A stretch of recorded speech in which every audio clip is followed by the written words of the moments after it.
Look, I don't know what kind of game you're trying to run here, but this is a respectable establishment. We don't tolerate people trying to scam their way into free rooms." Those words cut through the marble lobby of Charlotte's most expensive hotel like a knife. Dr. Marcus Washington stood there with his wife and two teenagers, their designer luggage at their feet, watching a white hotel manager named Derek Thompson treat them like criminals. What would you do if a hotel manager looked at your family and decided you didn't belong? Before we go any further, I need you to do something. If stories about fighting back against racism get your blood pumping, hit that like button right now. And if you want to see more real stories about Black excellence winning against all odds, subscribe and ring that notification bell. Trust me, you're going to want to see how this ends. Now, have you ever walked into a place where you knew you belonged, but someone made you feel like you didn't? Maybe it was a restaurant, a store, or even your workplace. Have you ever had someone look at you and assume you couldn't afford to be there? Do you know what it feels like when someone questions your right to exist in a space you've paid for? This happens to Black people every single day in America. Hotels, restaurants, stores, places where our money should be as green as anyone else's. But what happened at the Grandview Suites in Charlotte on July 15, 2023, was different. Because this Black family had a secret that would turn this racist manager's world upside down. It was a hot Friday evening when the Black BMW pulled up to the hotel's front entrance. The Grandview Suites wasn't just any hotel, this was luxury. Marble floors, crystal chandeliers, valet parking. The kind of place where rooms cost more per night than most people make in a week. Out stepped Dr. Marcus Washington, a distinguished man in his early 50s wearing a navy blazer that probably cost more than Derek's monthly salary. His wife, Dr. Celeste Washington, moved with the confidence of a woman who'd built her own empire. Behind them came their two kids, 16-year-old Destiny and 14-year-old Terrell. This was a family that screamed success. Expensive car, designer clothes, the kind of quiet confidence that comes from real money. But Derek Thompson saw something else entirely when they walked through those glass doors. His eyes narrowed the moment he spotted them. Not the welcoming smile he gave to white guests. Not the respectful nod he offered to white families with kids. Derek saw a Black family, and his brain immediately jumped to one conclusion: trouble. Here's the problem. This happens all the time. Black doctors, lawyers, engineers, business owners walk into hotels and get treated like they're trying to pull some kind of scam. Like their success isn't real. Like they don't deserve to be there. The Washington family approached the front desk, tired from their 12-hour drive from Atlanta. All they wanted was to check into their reserved suites and rest. Dr. Marcus smiled politely. "Good evening. We have a reservation under Washington, 2 adjoining suites." That's when Derek's attitude shifted from unwelcoming to openly hostile. His fingers moved across the keyboard like he was doing them a favor just by looking. "Washington, Washington," he muttered, shaking his head. "I'm not seeing anything under that name. Are you sure you made a reservation here?" Dr. Celeste pulled out her phone, showing the confirmation screen with their reservation details and the pre-authorization for over $1,200. Derek barely glanced at it. "That could be from any hotel," he said dismissively. But what Derek didn't know was about to destroy his entire career in the next 10 minutes. And what this family was hiding would shock the entire hotel industry. But here's where it gets worse. Derek made a show of typing on his keyboard, clicking and scrolling like he was doing the most thorough search in hotel history. The Washington family stood there patiently, their 2 teenagers shifting uncomfortably as other guests in the lobby started to stare. "Our system is very reliable," Derek announced, looking up with fake concern. "If you don't have a reservation, you don't have a reservation." Dr. Marcus kept his cool. After 20 years as a heart surgeon, he'd learned to stay calm under pressure. "Perhaps you could check again. The confirmation number is GVS 789432 ATL." Derek's fingers barely touched the keys this time. He was done pretending to help. Nothing, he said with a shrug. And even if there was something, I need to see multiple forms of ID, credit cards, and we need to run a security check. Dr. Celeste raised an eyebrow. In all her years of traveling for medical conferences, she'd never been asked for multiple IDs at check-in. Security check? For what? Derek's mask slipped completely. Company policy for certain situations. Certain situations. Let that sink in for a moment. This man just looked at a successful black family and decided they represented a certain situation that required extra security measures. Young Terrell understood exactly what that meant. "Dad," he whispered, "they're treating us like criminals." His sister Destiny felt her cheeks burn with embarrassment as white guests walked past, staring at the scene. This was supposed to be a family vacation. Instead, they were being humiliated in front of strangers. If this is making your blood boil, smash that like button, because what happens next will make you even angrier. Dr. Celeste stepped forward, her voice still professional, but with steel underneath. What exactly do you mean by certain situations? We're paying customers with a valid reservation. That's when Derek dropped all pretense of customer service. His voice got louder, making sure everyone in the lobby could hear. "Look, I don't know what kind of game you're trying to run here, but this is a respectable establishment. We don't tolerate people trying to scam their way into free rooms." The lobby went quiet. A businesswoman in a Chanel suit stopped mid-conversation. An elderly couple by the elevator turned to stare. Even the concierge looked up from his desk. Derek had just accused a family of doctors of running a hotel scam. In front of everyone, Dr. Marcus felt something break inside his chest. Not his heart. He'd repaired too many of those to let this destroy him. But his faith that America had moved beyond this kind of blatant racism. "That's exactly what they're doing, son," he told Terrell, no longer caring who heard. "And it's not the first time this has happened."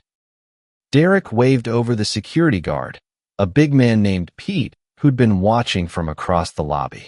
This was the moment every black parent fears, when a simple interaction turns into something dangerous. "Is there a problem here?" Pete asked, positioning himself like he was ready for a fight. "No problem," Dr. Marcus said firmly. "We're registered guests being denied service based on what appears to be racial discrimination." Derek actually laughed. Out loud. In front of everyone. "Don't play the race card. This has nothing to do with race. You don't have a reservation, and you're causing a disturbance." This exact scene has played out in hotels across America more times than you can count.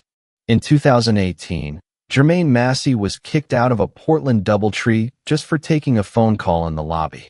Security called the police on him even though he had his room key in his hand.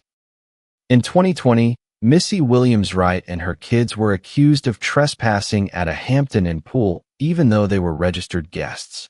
The employee called the police instead of just checking their room status. Black doctors, lawyers, engineers, business owners. It doesn't matter how successful you are or how much money you have.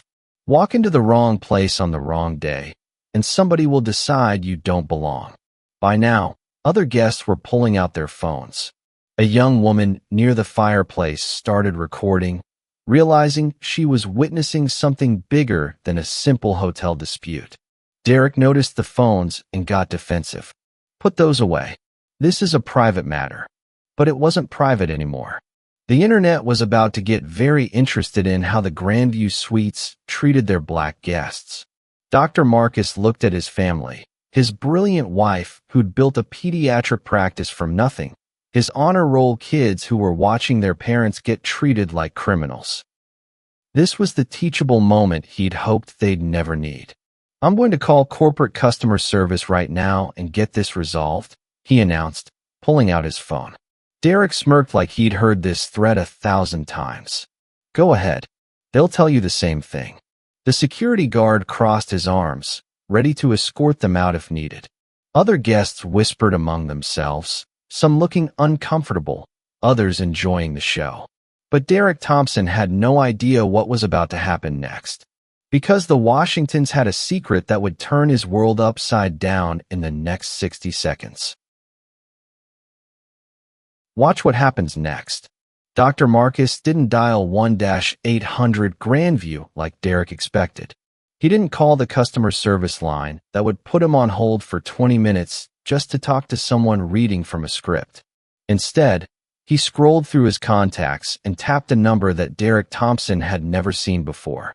The phone rang exactly once.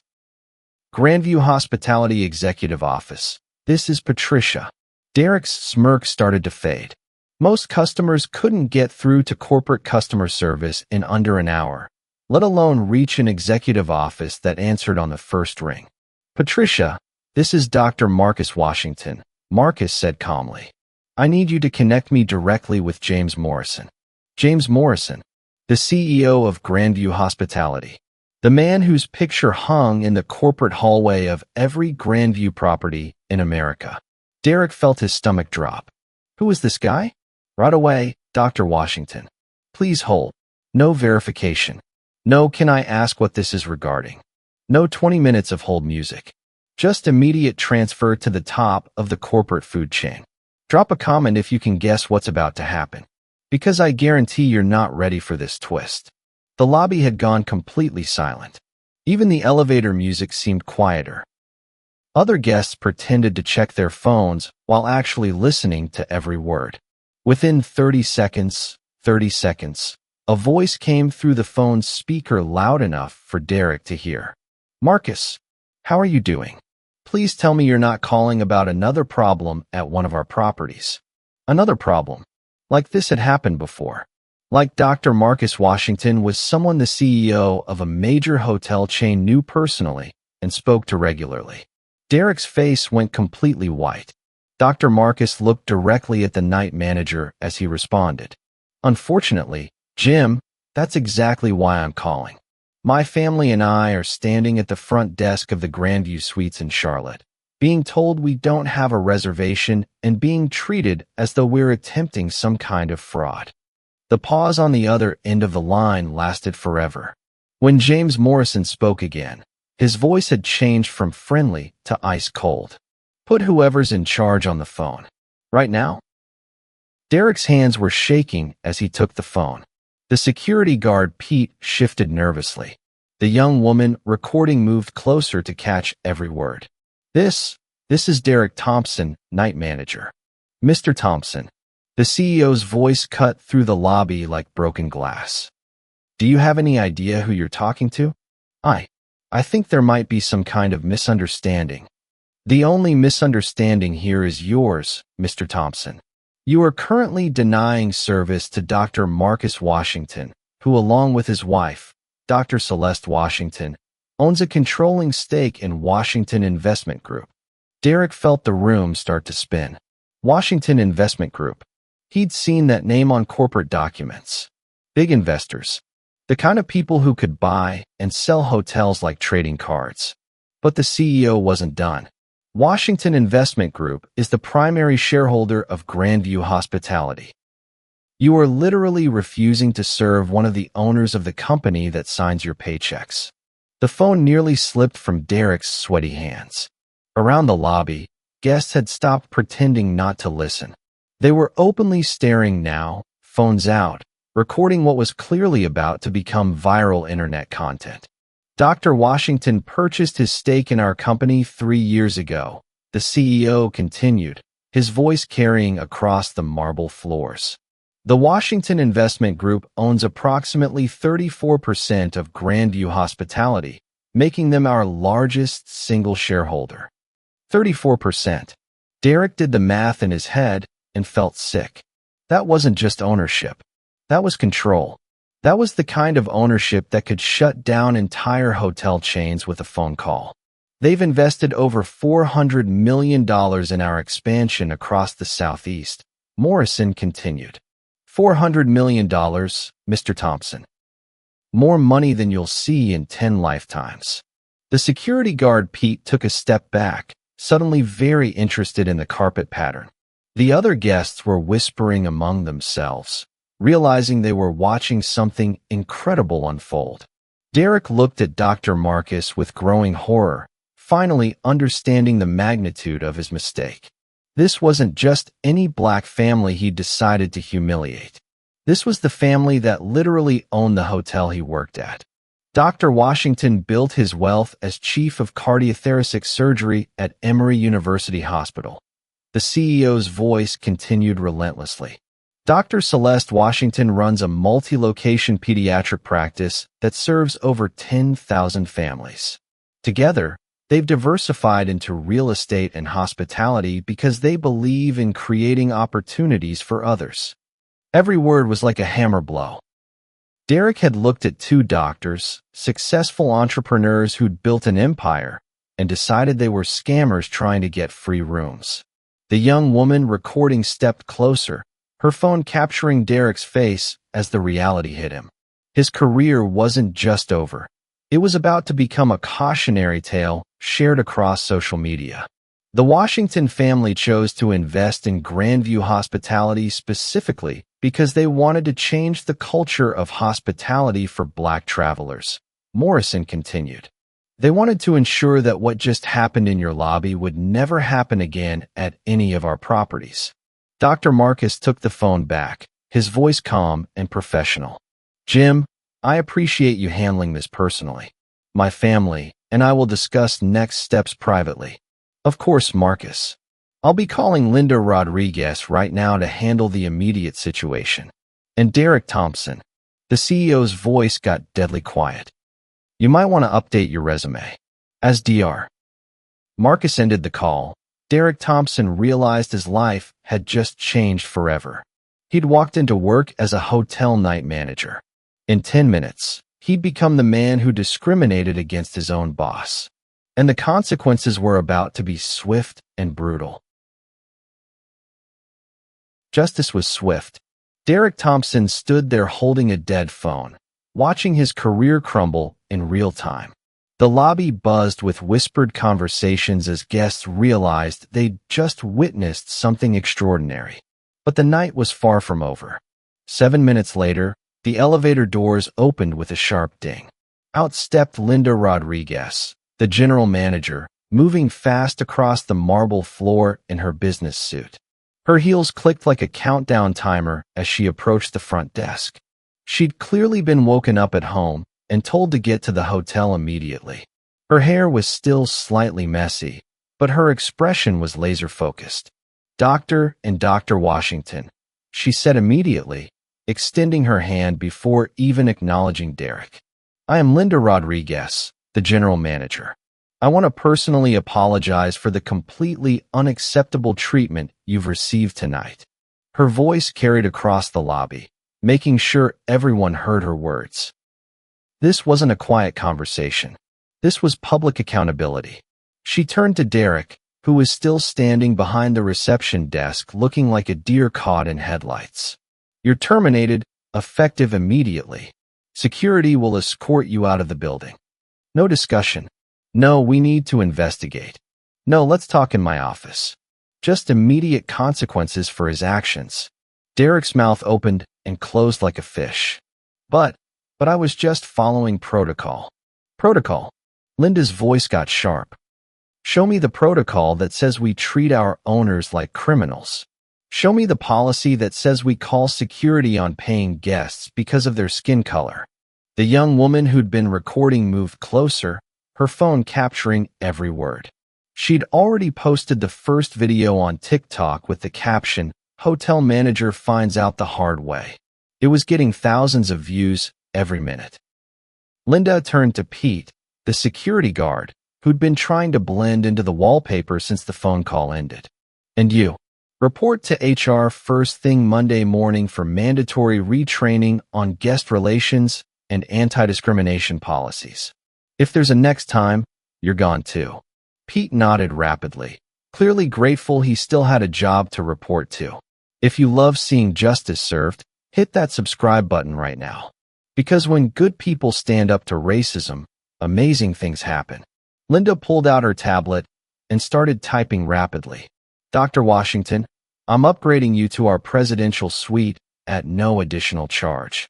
Full concierge service, complimentary breakfast, and access to our VIP lounge for the duration of your stay. But the upgrade wasn't the point. The point was that justice had been served in less than 15 minutes from that first phone call. Derek gathered his things from behind the desk, his hands still shaking. Other employees watched him walk toward the exit, learning a lesson they'd never forget. The young woman with the phone followed his walk of shame, documenting every step. "This is what happens when you let racism control your actions," she narrated for her video. "This manager just lost his job because he couldn't see past the color of someone's skin." As Derek disappeared through the glass doors, Linda turned back to the Washington family. "Dr. Washington, I know this experience has been traumatic for your children. We have a game room and movie theater on the 15th floor.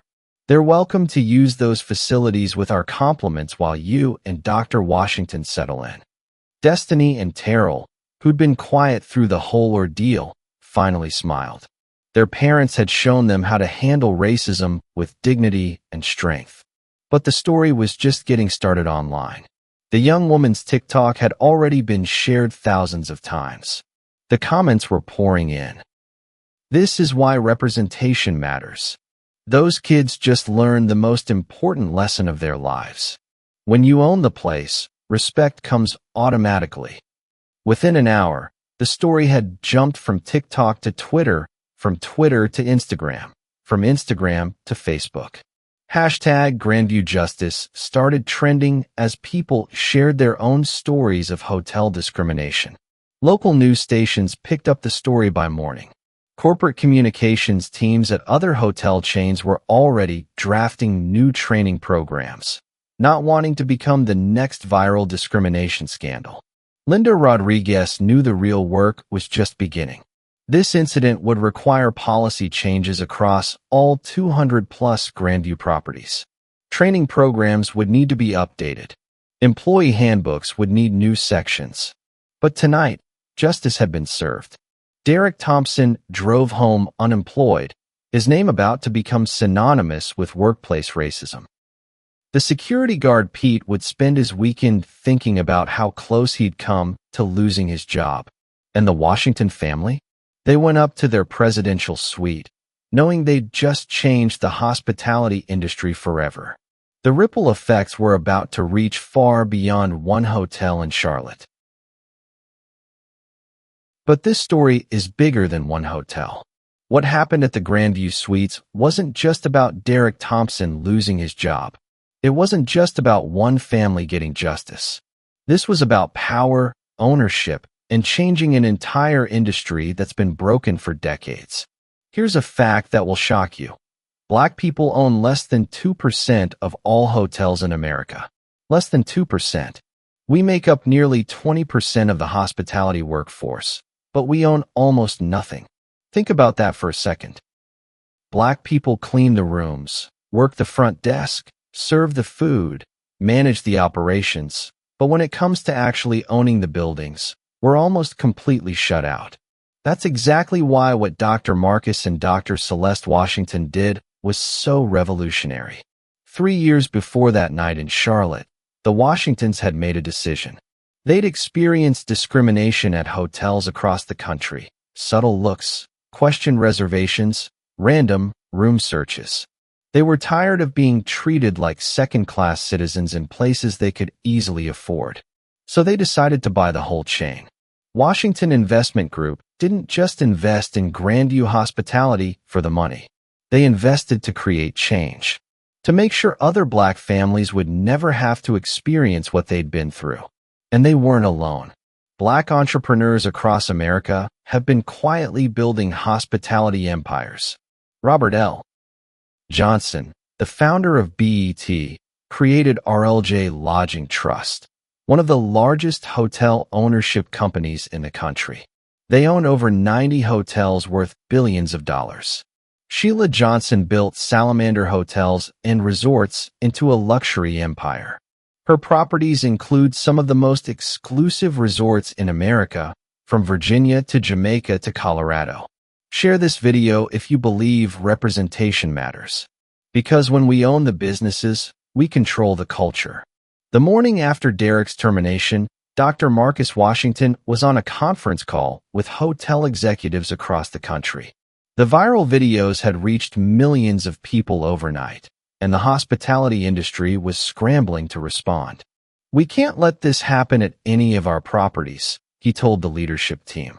"Not ever again." Within a week, Washington Investment Group announced they were expanding their hospitality holdings. They purchased stakes in 2 additional hotel chains, bringing their total portfolio to over 300 properties across 15 states.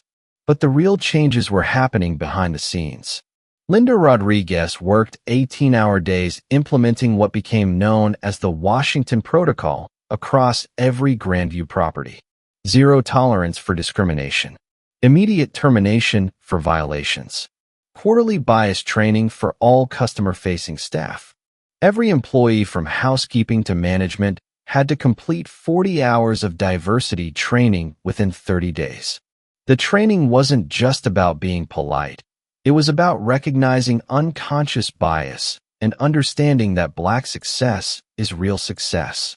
The company created a direct reporting line to corporate leadership for any discrimination complaints. No more hiding behind middle management or brushing complaints under the carpet. Within 3 months, Grandview Hospitality reported something unprecedented. A 15% increase in bookings from Black travelers. Word had spread through Black professional networks, medical associations, and social media that this was a chain that actually respected Black guests. Dr. Marcus started speaking at hospitality conferences across the country. His message was simple. When you discriminate against customers, you're not just hurting them, you're hurting your bottom line. Other hotel chains took notice. Marriott expanded their diversity programs. Hilton implemented new bias training. Even smaller regional chains started reviewing their policies and employee handbooks. The National Association of Black Hotel Owners used the incident to push for more Black ownership across the industry. They partnered with Washington Investment Group to create a $10 million fund supporting other Black entrepreneurs entering hospitality. But the most powerful change was in the next generation. Destiny and Terrell Washington became advocates for Black business ownership at their high school and later in college. They'd seen firsthand how ownership creates real power to change systems. "When my parents bought those hotels, they weren't just making an investment," Destiny explained during a TEDx talk 2 years later. "They were buying the right to ensure that what happened to us would never happen to other families." The ripple effects reached beyond hospitality. Black doctors, lawyers, engineers, and entrepreneurs started looking at ownership opportunities in industries where they'd been shut out. Real estate, restaurants, retail, sectors where Black people work but rarely own. Washington Investment Group's success inspired other Black-led investment groups. Within 2 years, Black hotel ownership had grown from less than 2% to nearly 4%. Still too low, but progress. The viral videos from that night became teaching tools in business schools across America. Case studies about the intersection of ownership, values, and corporate culture. Derek Thompson? He struggled to find work in hospitality. His name had become associated with workplace racism, and hotel chains wouldn't touch him. He eventually found a job in a different industry, hopefully a wiser man. But his downfall had created something beautiful, a movement of Black ownership that was changing entire industries. The young woman who recorded the incident started a nonprofit called Document Justice that teaches people how to safely record discrimination and get their stories heard. Her videos from that night have been viewed over 50 million times across all platforms. The comments section became a support group for people sharing their own experiences with discrimination and celebrating Black success. This is what happens when ownership meets activism, when success meets justice, when Black excellence refuses to stay quiet. So what can we learn from the Washington family's experience at that Charlotte hotel? First lesson, ownership creates real power. Dr. Marcus and Dr. Celeste Washington didn't just fight back with words or social media posts. They fought back with ownership. When you own the business, you control the culture. When you have real financial power, people have to listen. Second lesson, documentation saves lives.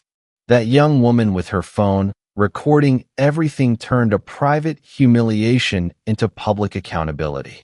Without those videos, Derek Thompson might still have his job. The hotel might have covered it up. Always record. Always document. The truth needs witnesses. Third lesson, never let anyone steal your dignity. The Washingtons could have left quietly. They could have found another hotel. Instead, they stood their ground and demanded respect, not just for themselves, but for every Black family who might walk through those doors after them. This story shows us that change is possible when we combine dignity with action, documentation with ownership, individual courage with collective power. Before you leave, I need you to do 3 things. First, subscribe to Echoes of Grace and hit that notification bell. We share stories like this every week. Real stories about Black people fighting back against injustice and winning. Second, drop a comment below. Have you ever experienced discrimination at a hotel, restaurant, or store? How did you handle it? Your story matters, and this community wants to hear it. Third, share this video with someone who needs to hear it. Every share helps these stories reach people who need hope, inspiration, or just proof that justice is possible. The Washington family turned their worst travel experience into a movement that changed an entire industry. Their story proves that when Black excellence meets real power, amazing things happen. What story will you create with your life?